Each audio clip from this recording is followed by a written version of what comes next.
4849 acre जमीन राज्य सरकार शेतकऱ्यांना परत करणार। महसूल मंत्री चंद्रशेखर बावनकुळेंचा राज्य मंत्रिमंडळाच्या बैठकीत मोठा निर्णय। 963 शेतकऱ्यांना फायदा होणार। सरकारी कर्मचाऱ्यांचं वेतन मुंबई जिल्हा बँकेतून दिलं जाणार। मंत्रिमंडळ बैठकीत निर्णय। वित्त विभागाच्या प्रस्तावाला मंजुरी। शरद पवार आणि छगन भुजबळ उद्या एकाच मंचावर येणार। पुण्यातल्या कार्यक्रमात दोन्ही नेते एकत्र येणार। काय बोलणार याकडे लक्ष।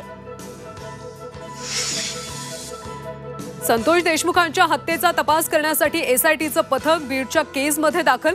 बसवराज तेली एसआयटीचे प्रमुख। शासकीय विश्रामगृहात बैठक सुरू। मी राजीनामा का द्यावा, धनंजय मुंडेंचा विरोधकांना सवाल। संतोष देशमुख हत्येप्रकरणी राजकारण सुरू असल्याचा मुंडेंचा आरोप।